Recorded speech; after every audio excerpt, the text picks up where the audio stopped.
Viral అవ్వద్దు ఈ speech, మామూలు వైరల్ అవ్వద్దు. బస్తీ మే సవాల్. వైరల్ కావాలా? శ్రీముఖి వైరల్ కావాలా? Sir please sir. ఏం దావా చేసుకుందామా? ఏయ్ ఏయ్ ఏయ్ చలికాలం చెట్లకు పోదామా? ఓయ్ ఫ్యాంటాస్టిక్. సార్ మా నిజామాబాద్లో ఫేమస్ మటన్ చెట్లకి వెళ్ళి తెల్లగలు సార్. అప్పు మార్నింగ్ తీస్తే ఫ్రెష్గా తాగితే నీరు అది వేరే లెవెల్లో ఉంటుంది. ఏయ్ మా వాళ్ళకి సినిమా కంటే మన దగ్గర సినిమాలు ఇవన్నీ తక్కువ కాబట్టి మీ దగ్గరికి వెళ్ళి రియాక్షన్ అదే తక్కువ వస్తుందని మా డైరెక్టర్ చెప్పా. ఆంధ్రాలో వెళ్తే సినిమాకు ఒక వైబ్ ఇస్తారు, మన దగ్గర అయితే తెల్లగల్లికి మటన్కి వైబ్ ఇస్తాం. అందరికి నమస్కారం. మన ఈ మధ్య నిజామాబాద్లో మేము సంక్రాంతికి వస్తున్నాం ఈవెంట్ చేయడం జరిగింది. అది నిజామాబాద్ పట్టణంలో ఫస్ట్ టైం. ఇంతకుముందు ఎప్పుడు మన దగ్గర సినిమా ఈవెంట్స్ పెద్దగా జరగవు. అప్పుడు ఒకసారి ఫిదా సక్సెస్ మీట్ ఒకటిసారి పెట్టాము, మళ్ళీ సంక్రాంతికి వస్తున్నాం చేసాం. అంటే ఆ నిజామాబాద్తో నాకున్న అనుబంధం అలాంటిది. నిజామాబాద్ జిల్లా వాసిగా అక్కడ ఈ సినిమా ఈవెంట్ చేయాలని చేయడం జరిగింది. పోతే ఆ ఈవెంట్లో నేను మన కల్చర్లో ఉండే మన దావత్ గురించి, మటను తెల్లగల్లు గురించి సంబోధించాను. నేను ఆ మాటలలో తెలంగాణ వాళ్ళని నేను అవమానించానని, తెలంగాణ మీద హేళన చేశానని కొంతమంది మిత్రులు కామెంట్స్ చేసి సోషల్ మీడియాలో పెట్టారని తెలిసింది. నా ఉద్దేశం అదే స్పీచ్లో లాస్ట్లో చెప్పడం జరిగింది.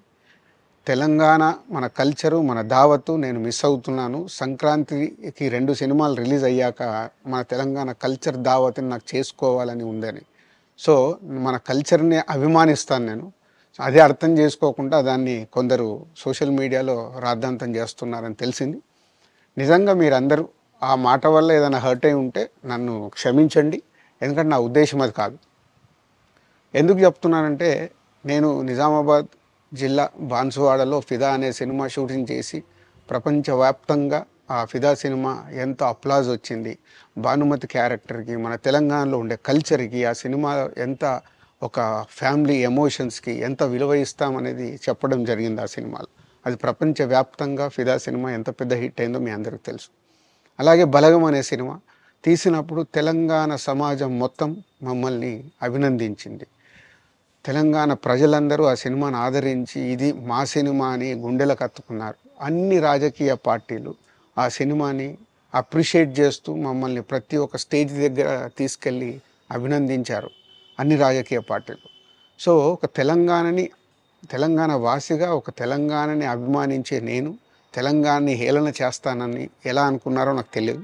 పోతే దాంట్లో ఏదైనా మీ కమ్యూనికేషన్లో తప్పుగా అర్థమైంటే నన్ను క్షమించండి. మీ మనోభావాలు ఆ కొందరు ఎవరైతే దెబ్బతిన్నాయని అనుకుంటున్నారో వాళ్ళందరికీ నా విజ్ఞప్తి, మీ మనోభావాలు దెబ్బతింటే నన్ను క్షమించండి. ఇప్పుడు నేను ఒక సినిమా ఇండస్ట్రీ ఫెటర్నీ నుంచి ఎఫ్డీసీ చైర్మన్గా అయ్యాను. సో మీ అందరికి తెలుసది. సో ఇటు సినిమా ఇండస్ట్రీకి అటు ప్రభుత్వానికి మధ్యలో ఉంటూ సినిమా ఇండస్ట్రీకి అవసరపడ్డట్టుగా నేను అన్ని సహాయ సహకారాలు చేస్తూ ఈ హైదరాబాద్లో హెల్దీ వాతావరణము, తెలుగు సినిమాకి, తెలంగాణలో అభివృద్ధి చెందాలనుకునే యువతకి అందరికీ నేను ఉపయోగపడేలాగా ఉండాలి. మన అలాగే పవన్ కళ్యాణ్ గారు కూడా చెప్పారు, యూత్ చాలా ఉన్నారు, వాళ్ళందరికీ కూడా సినిమా ఇండస్ట్రీలో ఇష్టం ఉన్న వాళ్ళని అప్గ్రేడ్ చేసి చేయాలని, ఆ ప్రభుత్వంతో కూడా అక్కడ సినిమాలో కావాల్సిన అందరినీ డెవలప్ చేస్తూ వాళ్ళందరూ మళ్ళీ తెలుగు సినిమాకే, తెలంగాణలో నేర్చుకున్న, ఆంధ్రాలో నేర్చుకున్న వాళ్ళందరూ తెలుగు సినిమాకే ఉపయోగపడతారు. సో అందరికీ తెలంగాణలో ఉండే అన్ని రాజకీయ పార్టీలకి నా విజ్ఞప్తి, నన్ను రాజకీయాల్లోకి లాగకండి. అలాగే ఎఫ్డీసీ అనేది కూడా సినిమాకి ఉపయోగపడేలాంటి అభివృద్ధి పనుల గురించి అవే చేస్తాను తప్పితే అది రాజకీయాలకు సంబంధించింది కాదు. ఎఫ్డీసీ కానీ నేను కానీ సినిమాలకే ఉపయోగపడతాము. ఇది అన్ని రాజకీయ పార్టీలు అర్థం చేసుకొని ఫర్దర్గా నన్ను ఇలాంటి అవసరం లేని వీటిలోకి లాగకూడదు అని మీ అందరికీ, అన్ని రాజకీయ పార్టీలకు నా విజ్ఞప్తి.